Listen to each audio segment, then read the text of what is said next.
Last week it was hair we were fighting with. Today it is a show we are fighting with. It's cold. Yeah, it's cold, yeah. Many years ago, I went to visit my godfather as a British gentleman. Let me help you. The thing is standing outside your ear. Yes, it's on purpose because it's... Yeah, have you guys noticed that? It's What? it's crooked. I don't know if... So this is how you normally do it. You put it outside. Since I realized that it's crooked, sometimes I do that. So you put it outside the ear. I don't know whether they're recording. So, so when we went to the UK, I used to sit on my hands because it was so cold. You sit on your hand. What episode was it what was that episode you were? No. Sitting on your hands is just... Is what? A way of keeping warm. Oh, so you go for a meeting and you sit on your hand like this and you're not a village girl? You won't do it in public. You won't do it just, Ready? So good afternoon, everyone, and welcome to Super Homes.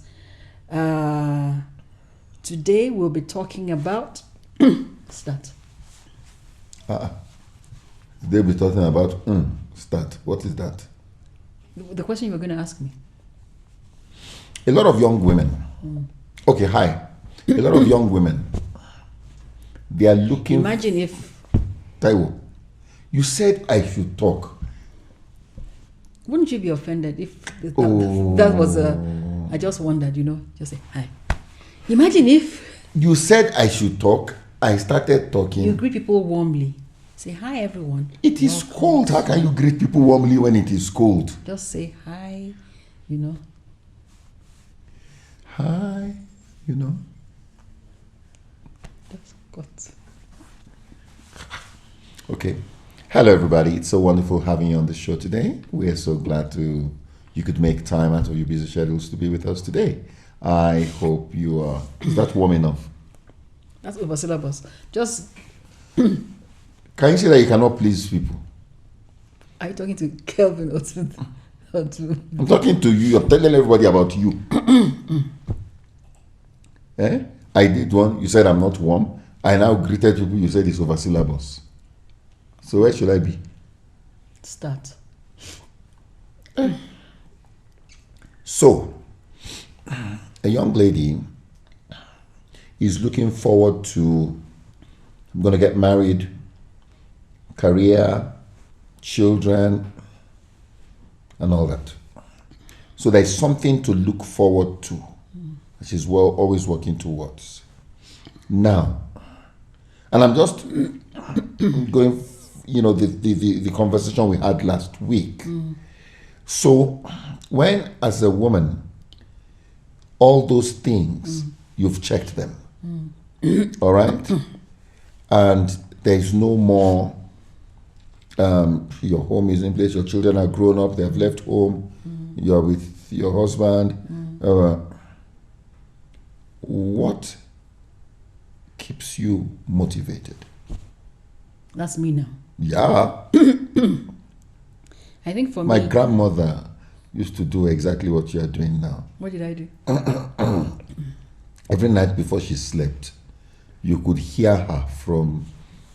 Anyway, my maternal grandmother, Mama Fallow. You see, my mama used to do that. Don't behave like an old woman. No. So like I was saying. No. Okay, if you do that thing one more time, we'll start calling you grandma from today. Yes. Because that's what she used to do. My brothers, my cousins all can tell you. You see. Mama Valokwe. You see. It's cold right now in Nairobi. Quite very, very cold. That's why I have... And my grandmother, even if it was hot like anything, you used to go... Yeah, so I'm not your grandmother. Well, you are behaving like that right now. And it's cold. Anyway, before I was interrupted, what keeps me... What did you say? What did you say? What keeps you going? What keeps me going? That I'm doing things that I personally enjoy, and that I am watching, that I'm doing things I personally enjoy personally, and that I'm able to see my children and my husband flourish. That for me really does it. So I'm doing stuff that I'm enjoying. Like I'm what? having fun. Because you know, when somebody has reached that stage, and we have quite a number of friends like that, people who have reached that stage, the children are left home, you know, and you're just stuck with this guy, you know. How do you keep yourself excited? And what should a woman do if she finds herself in that position, especially if the guy he's busy going out golfing, you know? And we have golfing is a nice one. You can just change it to he's going out drinking with buddies. How many men go out golfing? I'm just trying to, you know. For instance, my father took up golfing. He golfed for 1 week. And that was how golf finished. So it's not a good example. You have gone off track. Come back to where we were. You really have to edit this particular episode. Okay, so go on. You've forgotten what you were saying. No. I didn't forget. You're really behaving like my grandmother today. I said. My grandmother used to say, "Oh, Mama, oh." That means I forget things. And I'll tell her, I said, "You've been remembering things for so many years. It's okay." Oh. Anyway, like I was saying, I said that what the things that I enjoy doing, I enjoy writing. I enjoy writing quite a bit. I write daily. I do a daily devotional. I have books that I'm writing that are 2 are ready. 1 is almost ready to come out. So I do those. I really enjoy doing those. I enjoy cooking. I enjoy trying out recipes. A lot of times in my head, I will think of how this will work with this, and then I go try it out. And I enjoy my company, by the way. So are we saying the key is for everybody to find out, discover that thing for them? You know, there's a lot of talk about, we've been doing a lot, even we have facilitated a lot of workshops on emotional intelligence. And many times when we're talking about emotional intelligence, we look at it from the perspective of how you relate with other people, never from the perspective of how you relate with yourself. And I think that is where it starts. Emotional intelligence starts from relating with yourself. And to relate with yourself, you must first be aware of yourself. And I think that self-awareness is a very important thing, because, yeah, you can love to write, you love that, but is there any time where you felt you missed out on something that you wanted to do? Okay, let me say this first. Be aware of yourself and love yourself. I think loving yourself is really important. Loving yourself for who you are. Loving yourself for who you are. So now let me now say what I was going to say. You said, was there any time when I was not happy with myself? I remember particularly when we lived in Kilifi, how every month, there was a season, like for a 2-year period, when my husband used to travel to the UK to do, he was working with is it a university or a college? So anyway, so he would travel, he was gone for 2 weeks every month for about a 2-year period. And so I'm at home. It was that season when the children were two of them were in primary school. Our first son was schooling in Nigeria at the time. So, and I had to be there for the kids because I was the one who was at home. My husband wasn't around. And every time he would come back, he would share with me about what happened while he was there. You know, great stories, testimonies, what happened here, what happened here. So every time you travel, he would come back. I'm sure you remember. So one day he came back, and we lived by the ocean. We lived right on the ocean. So we went for a walk on the beach, and he was telling me about what had happened, and he was so excited what God was doing in his life. And he was just going on and on. and I just burst into tears. And I started crying, and he was in shock. I was like, "Tell me what is it?" And I was like, "Gosh, you're just traveling. I'm not doing it. I'm just in the house doing nothing." And I remember you telling me that no, this is just for a season. It's because right now, because of the children. I mean, the situation the way we're in Kenya. He's traveling and hardly ever around. So he was trying to explain to me that no, it's for a season. And after a while, of course, I got myself together. But I remember that after that, I remember the words you said that it's for a season. And so it wasn't like I was resenting the kids, but I knew this season will pass. And when it passes, I'll be able to do the things I want to do. And the time came, even while they were still in school, still in that Kilifi, I began to do the things that I enjoyed. And I got such fulfillment. I became very, very busy. I was doing, my things. And I was happy, So... Now, when you were feeling that way, would you say, there can be no short. No, someone cannot be called short if you do not know the definition of tall. You cannot say something is good if you don't know that it's bad. Were you feeling that way because you drifted into competition mode?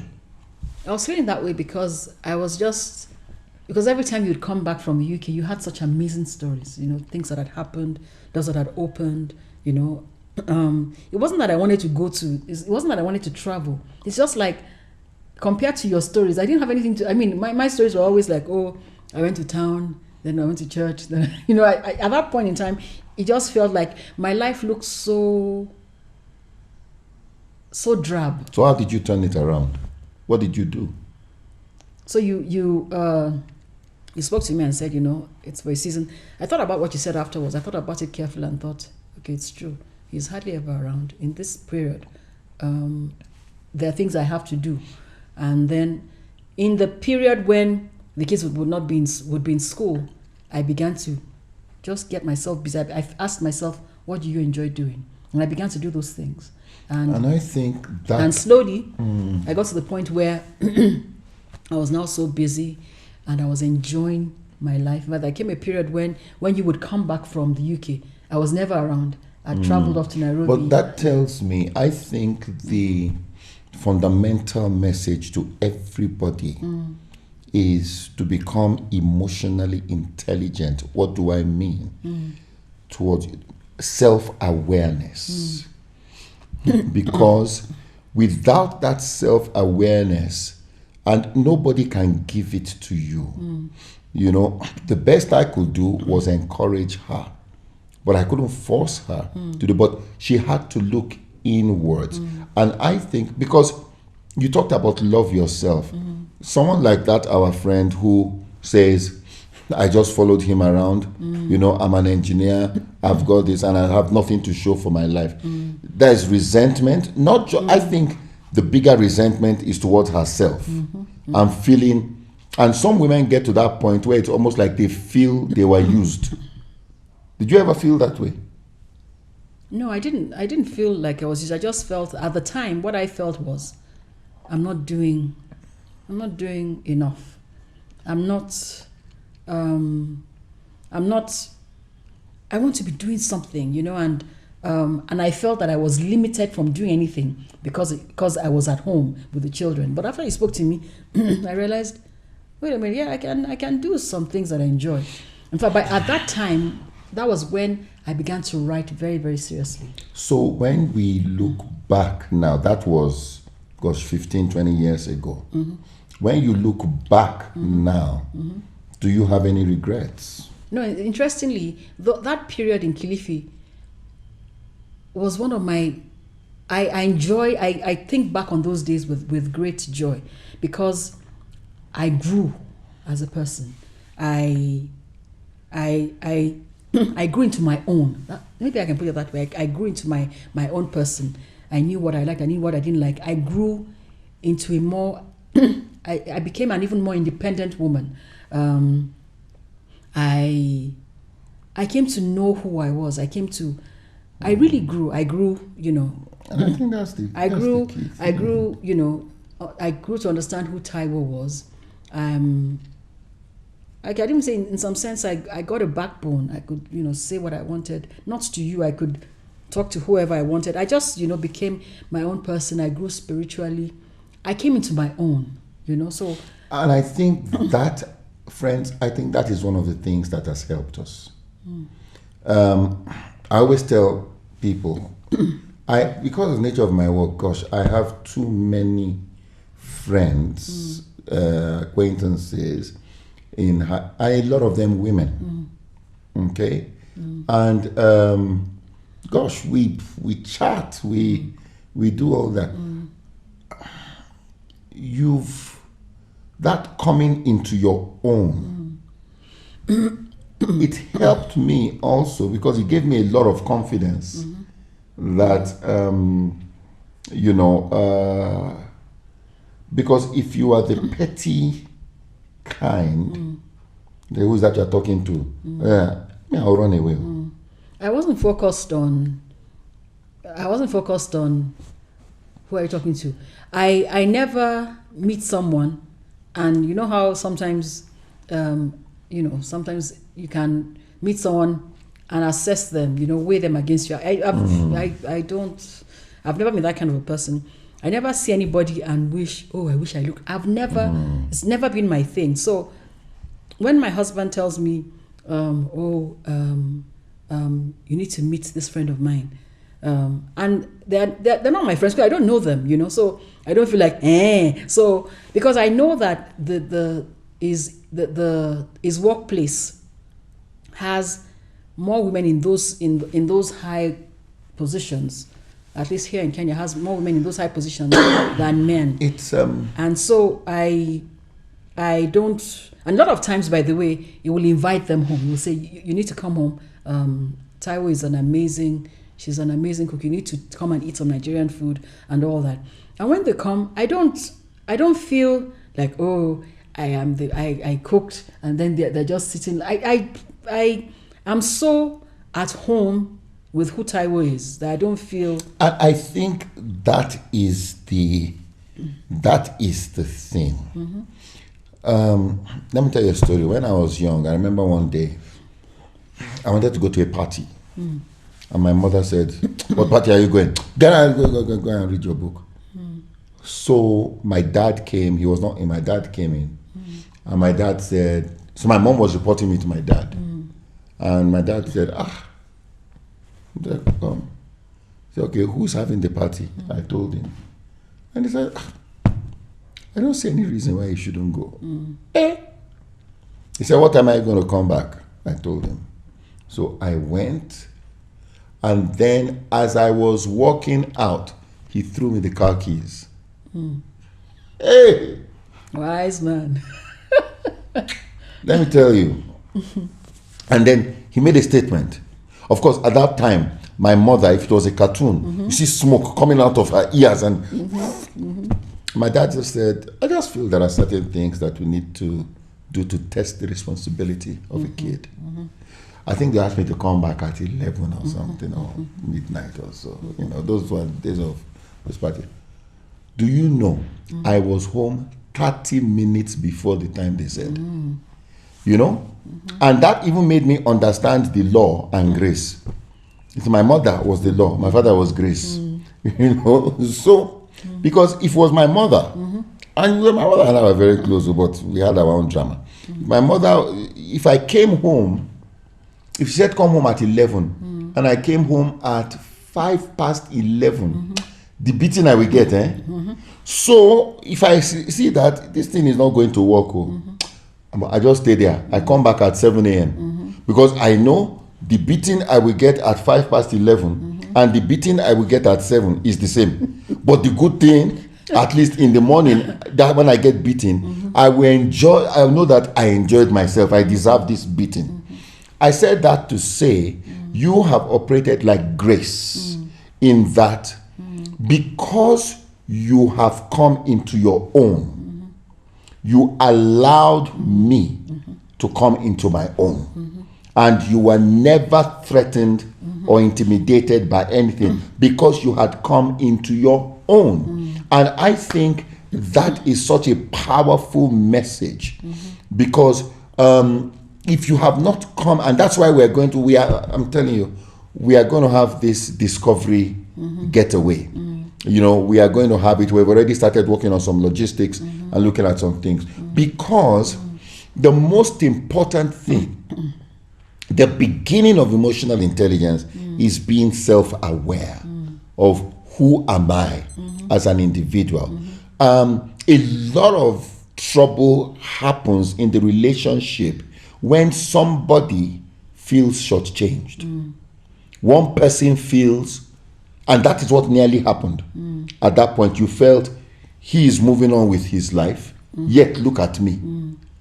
You know? But after you came into your own, you now began to move on with your life. And, you know, I used to look at you that, gosh, she is so dedicated to her work. She is so hardworking. She's always traveling. She's doing this. And then there were times when you would travel and I would have to be at home with the kids. When he came back after You those know? 2 weeks, And he was at home with the kids. And I'll be with the kids, and she was the one on the move. So, friends, I think coming into your own, you will never be able to allow your partner to come into his or her own if you have not come into your own.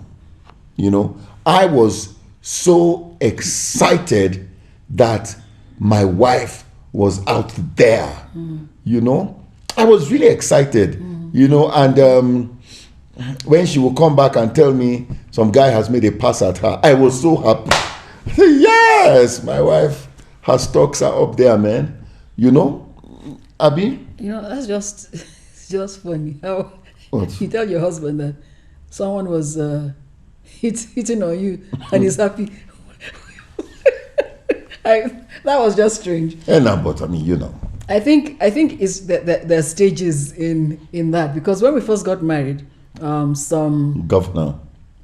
governor hit at me, you know, hit on me, and when I told him, he was so angry. He was like, irresponsible I didn't man. go like that. The one that goes in, I don't go in. Anyway, he was very angry and he was insulting the guy from a distance. But now, many years later, when I'll travel and I'll tell him that while I was gone, this is what happened, he'll be like, hey, my wife. I'm thinking, what's wrong with this guy? Yeah. So anyway. Yeah, but I hot to it. Anyway, so Hot. So, and you know, I want to say something. I want to say that in a marriage, we're not in competition.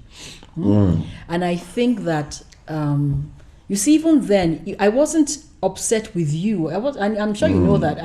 I was just not happy with where I was. I didn't have any answers as to what to do.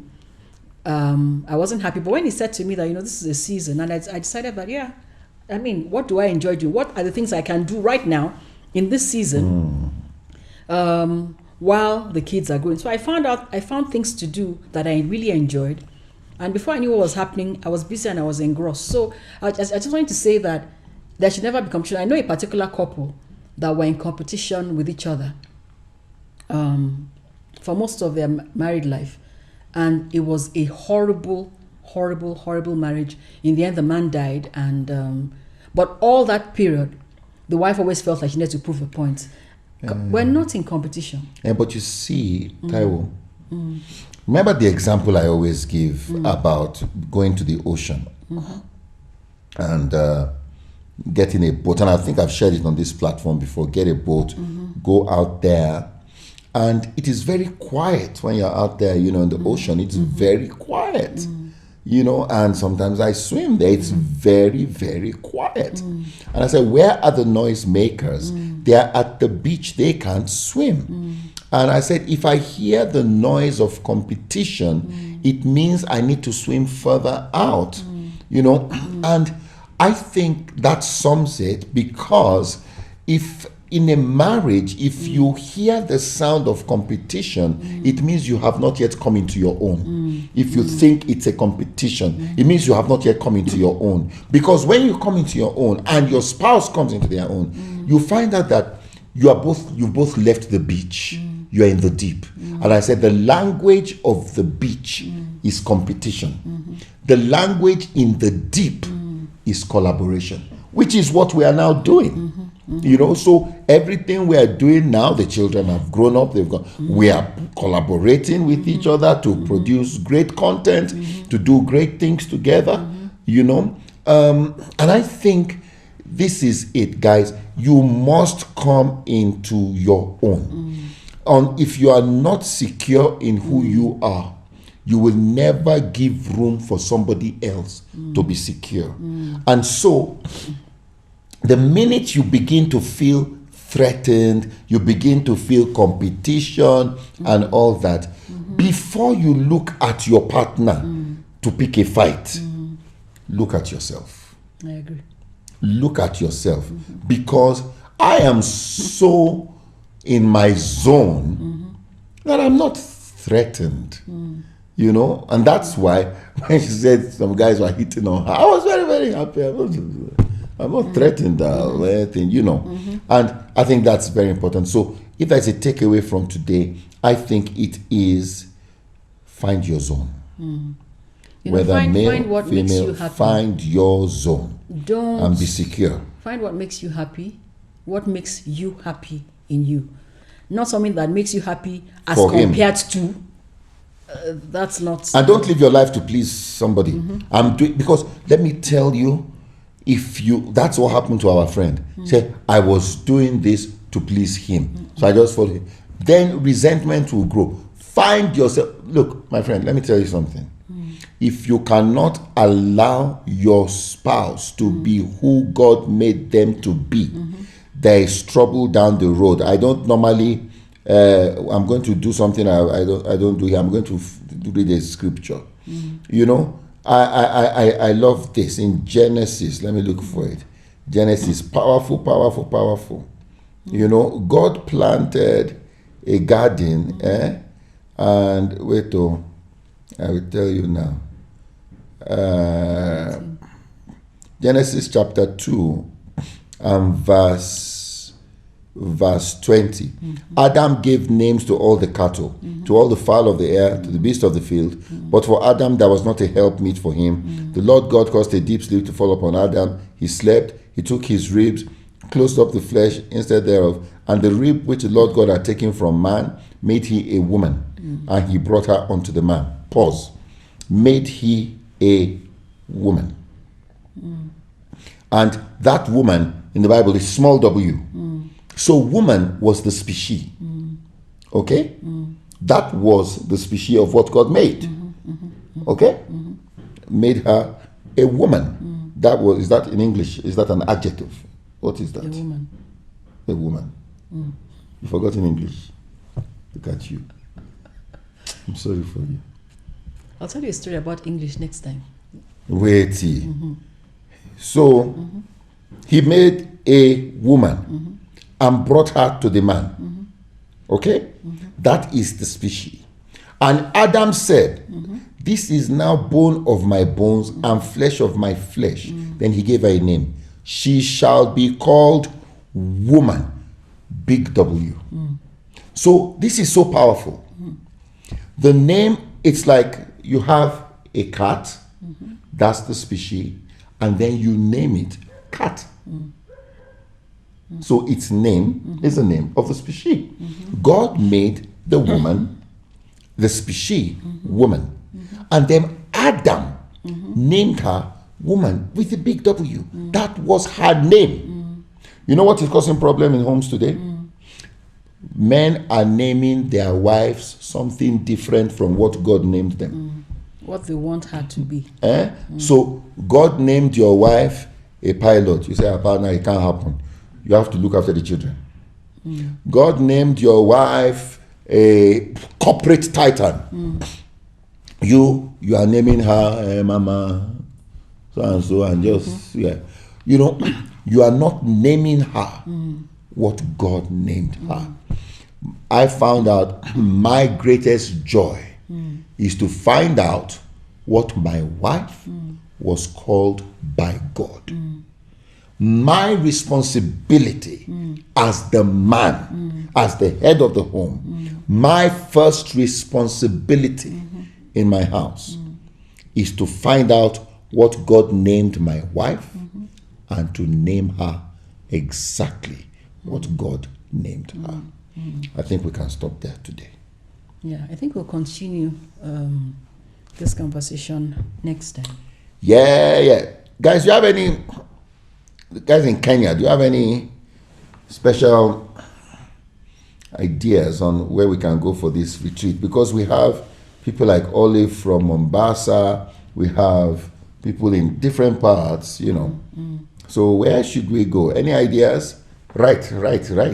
Ideas. And then share. Comment. You know, I want to give a shout out to, I just have to do this. I know I gave a shout out to her last week. No, 2 weeks ago. Yeah, 2 weeks ago. But I just have to. Pam Okech, you are just amazing. Always commenting, always bringing people. Pam, are you in Nairobi? Now, you see, this is my book, Beyond Intelligence. It's one of my best-selling books. The Simple Practice of Staying Relevant. And then I have Secrets of the Billionaire Within. You know, I say, if the voice of your past is louder than the voice of opportunity, you will never be able to seize opportunities of your present. Many people have allowed their past to define their future, and this book is dealing with that. Now, anybody else who wants this book and you are in Kenya, you have to order it and it will be delivered to you. But as for Pam, I am signing these two and I am sending them to you. This is my gift to you for being so consistent. So please let me know how we can reach you, and somebody is going to deliver these books to you just to thank you. And then somebody else is saying, I want a book. Buy it now. Just pay. And if you don't want to buy it, you do what Pam did. All right. But on a serious note, so a big shout out to Pam. You're awesome. I want to encourage you all. Please keep sharing, keep commenting. Whitney, Vanessa, you are amazing. You just make me happy. You always out there sharing stuff. My friend, the good doctor, Joanne Gadoni, thank you. I'm going to push Taiwo to do what you've asked her to do. I've already reached out to you. You haven't replied yet. So. Oh, is it now? Yep. Okay, cool. So I want to just thank you all for that. Of course, as always, Patrick Moa, you're very, very welcome. Thank you for being here. My sister Zainab Abdullahi from Nigeria. Thank you so much for being here. I think we need to figure out, even when we come to Nigeria for the discovery thing, where should we have it? How should we go about it? Yeah. So let's have ideas, both for Kenya and for Nigeria. Let's make these things massive events, okay? And thank you so much. Tolu Owaje was here. Thank you, Tolu, my friend, for many, many, many years. And we thank God. So somebody wrote a comment that I really like. I just have to comment. Chinonso Winnie Iwala, if you are in Kenya, I'd have sent you a book. She said, the only thing I grabbed from this is that this man is one hell of a happy man. And I love that. Lord, I need me a responsible, happy man. I'm tired of seeing sad, depressed nigger walking around. That was so funny. I tell you, if you were here, I would have sent you a book. Pop! Just like that. So guys, thank you. Keep it real. Keep the comments coming and keep sharing. And please, we have a lot of stuff on www.thestreetuniversity.com. So please do go there. Do go there. You have access to articles. You have access to all sorts of stuff, on the front end. And then when you now register and sign into the university, you have content from so many different great people from around the world. And until then, keep the fire burning. Love you. Thank you. Bye. Bye.